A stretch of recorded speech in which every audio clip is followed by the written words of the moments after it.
Volta e eu chamo mais rápido que um raio o Nilson Clava. Nilson, agora a gente vai falar sobre o futuro ministro da Educação, né? Que foi anunciado ontem à noite. Quero saber como é que estão as reações por aí. Reações muito mais amenas, Maria, do que quando foi veiculado o nome de Mozar Ramos aqui em Brasília, pelo menos dentro da base aliada ali do futuro do presidente eleito Jair Bolsonaro, né? Porque houve uma repercussão muito grande depois que foi cogitada a hipótese de indicação de Mozar Ramos para o cargo de ministro da Educação. A bancada evangélica protestou, teve uma reunião com o futuro ministro da Casa Civil, Onyx Lorenzoni, disse que vetaria o nome de Mozar Ramos porque ele não defendia temas que são caros à bancada evangélica e que foram defendidos ao longo de toda a campanha de Jair Bolsonaro, como o próprio projeto da Escola Sem Partido, que está sendo discutido lá na Câmara dos Deputados. Logo depois desse protesto, dessa reação da bancada evangélica, houve a discussão de novos nomes, por exemplo, de Guilherme Schelby, né, que é procurador da República. Inclusive, o próprio presidente eleito, Jair Bolsonaro, chegou a cogitar esse nome ontem. Só que, no fim da noite, Jair Bolsonaro anunciou, como você bem disse,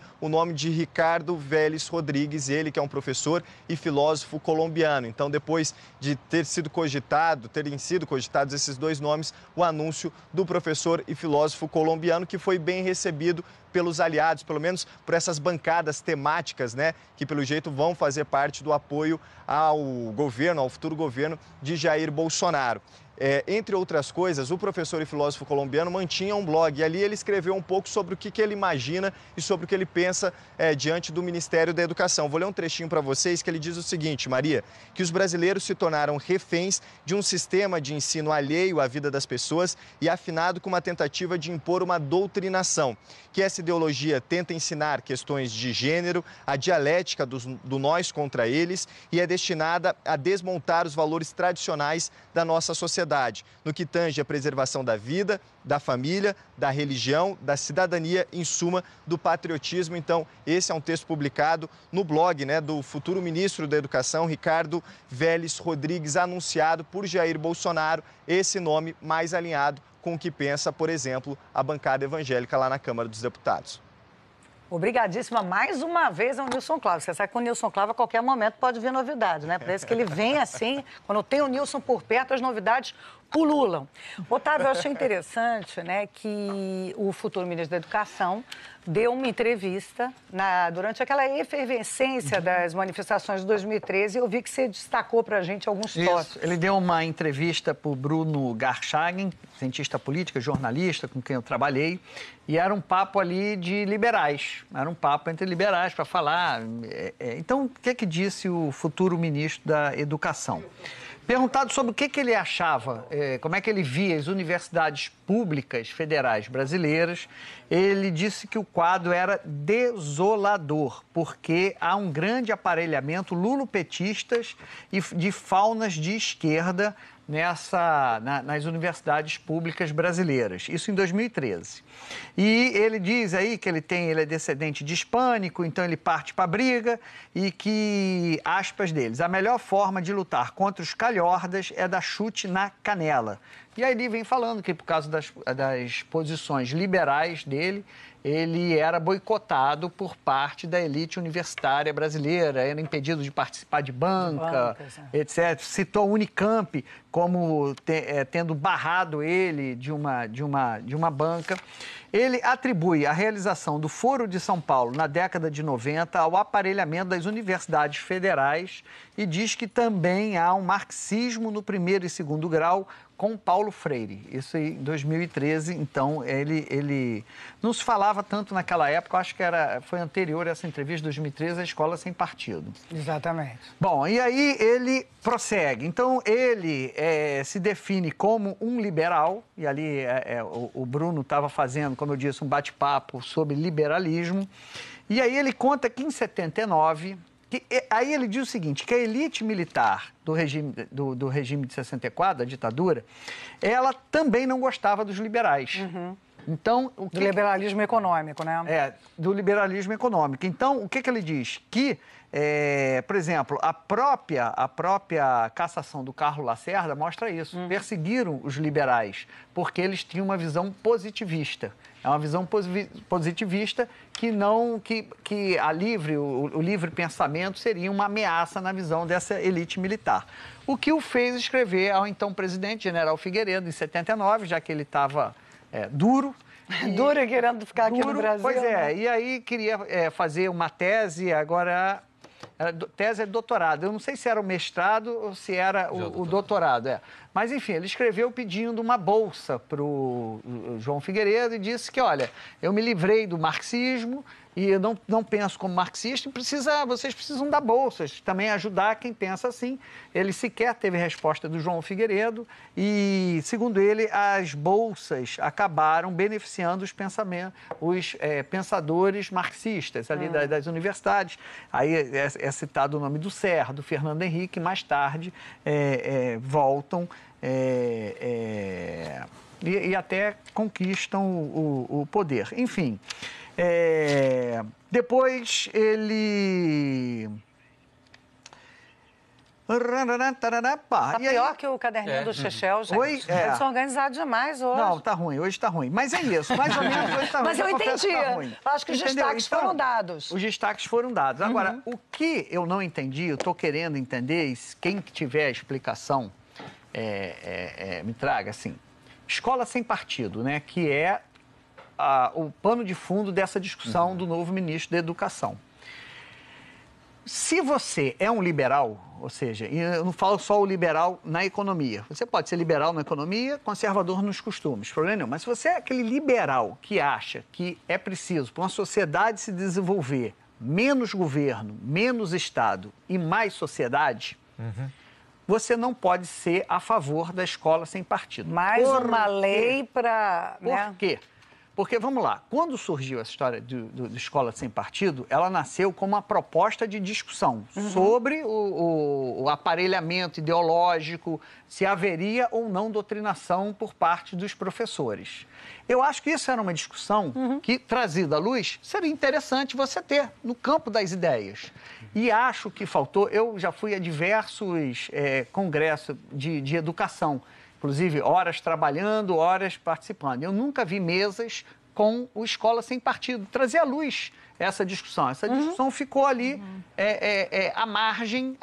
Eu acho, aí aqui é um achismo, mas eu acho que a educação também, a discussão sobre educação nesse país ficou numa bolha, numa discussão de bolha, como ficou também a discussão sobre direitos humanos. Acabou ficando na bolha e não trouxe à luz outros temas que deveriam ser discutidos. Então, porque o próprio futuro ministro, né, ele vem defendendo, o que ele sempre defendeu, é justamente a liberdade para todos terem as suas ideias, mesmo que não concordemos, que tenham suas ideias. E realmente, talvez a grande armadilha da escola sem partido é você encaixar numa lei dura, você botar uma mordaça preventiva, né? Você pré-julgar. Então, uma... Não, só para dizer, né? Em relação à escola sem partido, já tem uma discussão no Congresso Nacional, que nada tem a ver aí com o futuro governo, já existe uma discussão ontem, finalmente, do projeto de lei, né? Que pode criar a escola sem partido com essas regras. Só para dar uma informação para o telespectador, ontem foi a 9ª sessão e finalmente foi lido o texto, né? Porque está dividindo opiniões, dividindo entre a população e entre os parlamentares. Então, ontem, finalmente, o texto foi lido. Então temos esse nome. Os especialistas em educação, eu vi muita gente lamentar não ser o Mozart, por um lado, porque era um sujeito com muita experiência na área da educação, experiência mesmo na educação básica, ele fez alguns projetos interessantes. E o professor Vélez Rodrigues, apesar de ser, sem dúvida, indubitavelmente, um grande pensador, o que eu percebo entre os especialistas da educação é o grande ponto de interrogação, afora escola sem partido, discussão ideológica, é se ele vai ter experiência para questões emergenciais, evasão escolar, qualidade do primeiro grau, não é? Qualidade do ensino básico. Vamos voltar ao centro. Técnico. O que é ministro da Educação? Sim. Ele é um gestor. Isso. Ele é alguém que tem que tocar um programa gigantesco E dificílimo. de milhões, dificílimo, de milhões de alunos. Então, isso aí a gente pode ficar anos discutindo ideologias, e, apesar de eu achar que essa discussão está lá no século passado e a gente teria que estar discutindo quarta revolução industrial e coisas de ponta que países de ponta estão discutindo. A gente está discutindo coisas passadas. Mas, assim, eu quero saber se o ministro, não estou criticando, estou só colocando uma questão para a gente ficar de olho, é a capacidade de gestão. Qual é o programa desse governo de forma efetiva, de que forma esse novo ministro ele vai colocar o Brasil numa nova agenda, fazer alunos nos próximos 20 anos saírem das universidades com um bom emprego. É isso que está me preocupando. E fica todo mundo discutindo ideologia, marxismo. Mas... Ele diz que vai pregar muito a valorização dos professores e a questão do amor pelo Brasil. Isso é uma coisa. Como fazê-lo? Desafio. Tem uma questão que eu acho interessante, que é a linha de pensamento dele, mas volto a dizer, como fazer, que eu achei muito interessante, é a questão da descentralização, você pensar na ponta, você pensar na escola inserida dentro daquele município, né? Você não ter aqui alguém aqui... Que é uma bandeira dele. Ele Isso vai na mesma linha do interessante. Bolsonaro, né? Menos Brasília e mais Brasil. Ou seja, jogar a responsabilidade para o município. Para a ponta, descentralizar. Que é interessante, mas como fazê-lo? Porque o que a gente está dizendo aqui é que a gente já fala sobre educação há tantos anos e a gente tem um problema seríssimo de evasão escolar, a gente tem um problema seríssimo de crianças do ensino básico que não conseguem chegar num mínimo de média para português e matemática. Então, isso é algo, sim, aí sim, é uma questão técnica importante. Então, ficaríamos, eu acho, né, Marcelo, de olho nisso, nessa questão que é emergencial. Sandrinha, como é que você fala uma coisinha aqui? Eu acho que essa discussão está sendo uma discussão ideológica, ela não está sendo uma discussão sobre educação. Acho que você ter pluralidade de ideias é um requisito quase do aprendizado, você incentivar o pensamento. Eu nunca me esqueço, assim, eu tive a oportunidade de ver, por exemplo, tem universidades americanas onde existe o hábito de você dar aulas coletivas. Então, você tem 2 professores dando aula, cada um tem uma opinião. Mas isso seria maravilhoso. E a turma fica que nem num jogo de tênis. Isso é maravilhoso. E você está constantemente repensando o que você acha. Assim, você uma hora concorda com esse, uma hora concorda com esse. Isso é o verdadeiro debate sobre educação. Acho que a gente aqui está discutindo uma questão ideológica, essa história de canelada, nos calhordas, enfim. Acho que a separação entre o Estado e a Igreja foi uma coisa boa, então acho que a gente também está discutindo aqui se a educação deve ser laica, porque aqui está embutido um outro debate que, quando você fala assim, esse assunto pertence às famílias... A gente em casa dá uma educação e dá valores para os filhos para depois eles entrarem no mundo e aprenderem a viver em sociedade e conviver com outras ideias e outros valores. E a gente não pode querer que os valores que a gente tem em casa sejam os únicos valores existentes. Eu sei que muitas vezes todo mundo pensa isso e gostaria, mas não é possível, porque senão não há um terreno comum.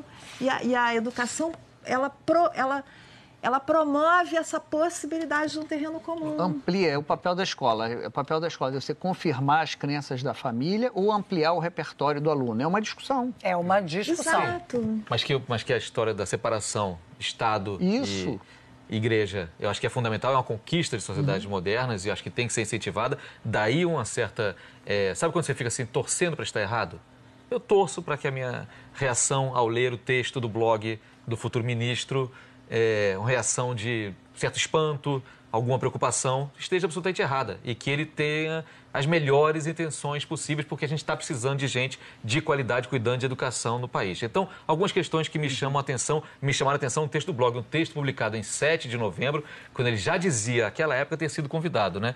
E uma coisa que o Nilson Clava me chamou a atenção no que ele falou, foi que a reação ao nome dele agora foi muito mais amena do que a reação ao nome do Mozart. O que não deixa de ser curioso, porque o Mozart é um educador reconhecido no Brasil com quem trabalha com educação direto, na ponta, nas escolas, no Nordeste, no Sudeste, tanto no setor público quanto na iniciativa privada. Ele estava no Instituto Ayrton Senna, que está longe de ser um instituto ligado a ideologias extremistas para qualquer lado, assim e tal. Enfim, então essa reação mais amena, o nome dele, do que o do Mozart... Aí causou... sim foi uma reação ideológica. Isso, totalmente ideológica. Aí outra coisa que houve chama atenção, juízo um ali de homem de educação, que se diz preocupado, e nesse mesmo texto, dia 7 de novembro, ele dizia isso, tem uma preocupação com o que ele chamou de doutrinação de índole cientificista nas universidades, o que mostra o apreço pela ciência na universidade, que é o lugar de ter apreço pela ciência, que é o lugar do debate, que é o lugar do crescimento. Eu acho que isso preocupa. A história de levar para o município, para os municípios, eu acho muito interessante,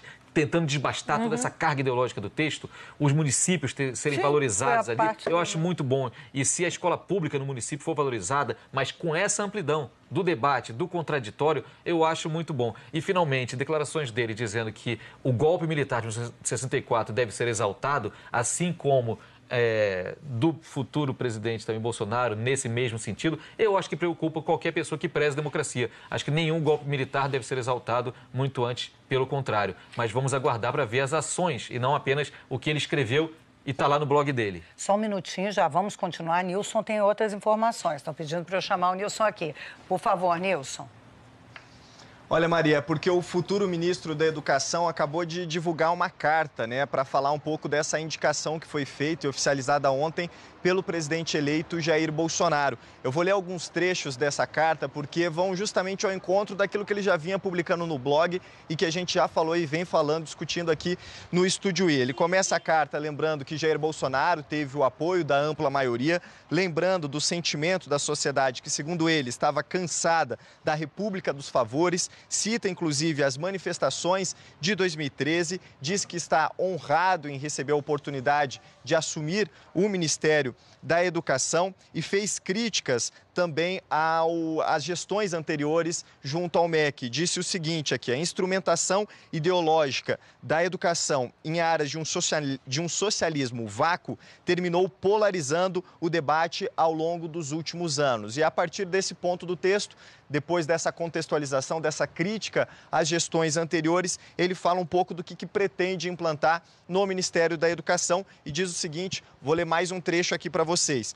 Disse que pretende colocar a gestão da educação e a elaboração de normas no contexto da preservação de valores caros à sociedade brasileira, que na sua essência é conservadora e avessa a experiências que pretendem passar por cima de valores tradicionais ligados à preservação da família e da moral humanista. Então, vai justamente ao encontro daquilo que a gente já vinha falando e citando das publicações que fazia no blog, né, que o futuro ministro da Educação mantinha, portanto, na internet. Além disso, ele cita que a prioridade vai ser a questão dos municípios, cita que cada município tem a sua especificidade e tem que ser tratada a educação em cada uma dessas regiões de acordo com essas especificidades. Então, a gente chega a um outro ponto aqui, que ele também cita educação básica, superior e profissional. Vou ler esse segundo ponto. Precisamos recolocar a nossa educação básica, superior, profissional e tecnológica em patamares que nos posicionem em destaque no contexto internacional.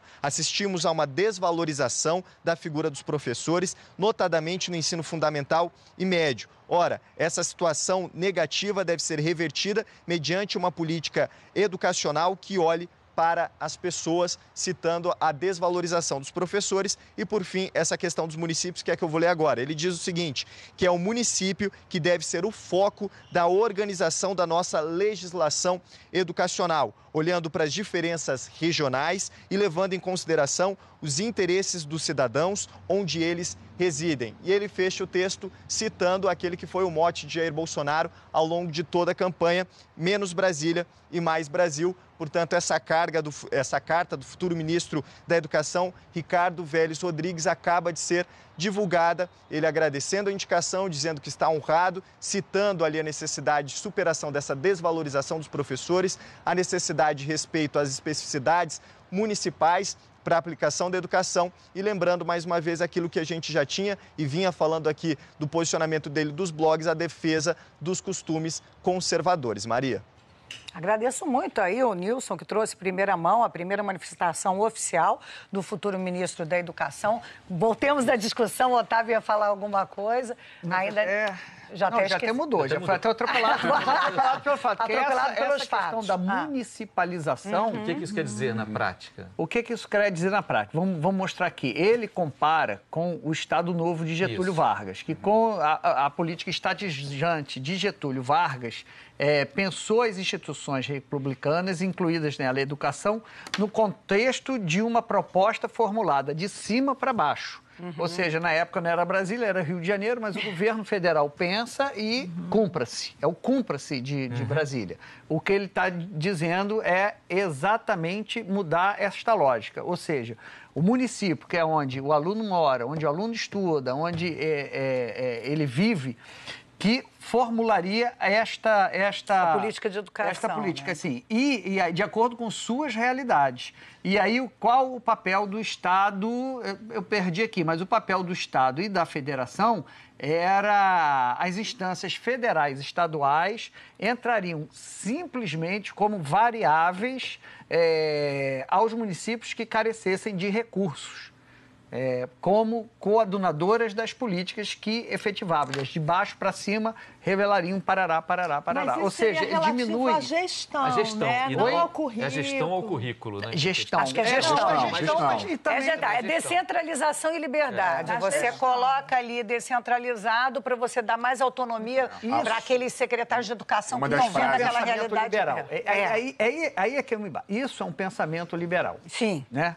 Isso é um pensamento liberal. Né? Ao invés de ser ali o pai dos cita, pobres dizendo tudo, sair de Brasília, o burocrata gênio que vai mandar lá sem considerar que o município do Rio Grande de Santa Catarina é muito diferente do município lá de Chuí, de Alagoas, de qualquer outro estado que tenha uma realidade diferente. Isso é ser liberal. O que eu não estou encaixando é como é que você pode ser liberal nesse ponto e defender. Ele não cita aqui escola sem partido em nenhum momento, mas o escola sem partido tem uma discussão que é importante, vamos discutir. Os professores, as nossas escolas e as nossas universidades são fábricas de comunistas, que é mais ou menos isso, né? São fábricas de comunistas. Não, e se forem que péssimas fábricas, né? Então, eu acho o seguinte, demite todo mundo como doutrinador, porque não teria ele como ministro, nem Bolsonaro como presidente. Enfim, mas discutir é discutir. Agora, dizer que você é liberal e vai botar um cartazinho ali na sala de aula, isso é Leonid Brezhnev, é comunismo, assim, na veia, aquele bem antigo, União Soviética. Você falou uma coisa interessante hoje, mais cedo. Eu gosto de pegar as ideias dos outros, aí eu uso como minhas, né? Mas de vez em quando eu dou crédito. De vez em quando eu dou crédito. Eu podia falar. Ele lembrou bem, o Otávio, que Janaína Pascoal, deputada estadual mais votada na nossa história, apoiadora de Bolsonaro, ela falou o seguinte: gente, cuidado, atenção bolsonaristas. Vocês podem correr o risco de ser o PT com sinal invertido. Voltar a vir com a bandeira e com alguma, né? Com alguma força de bandeira ou ideológica. Cuidado para não cair nessa armadilha. Porque o que se quer é justamente essa fluidez, né, de ideias. Falei direito? Exatamente isso. É não ser o PT com sinal trocado. O próprio Olavo de Carvalho, que tem um dedo aí nessa indicação do futuro ministro, também já fez algumas ressalvas a esse... essa escola sem partido. Maria, só para fechar, um último complemento que eu queria fazer aqui.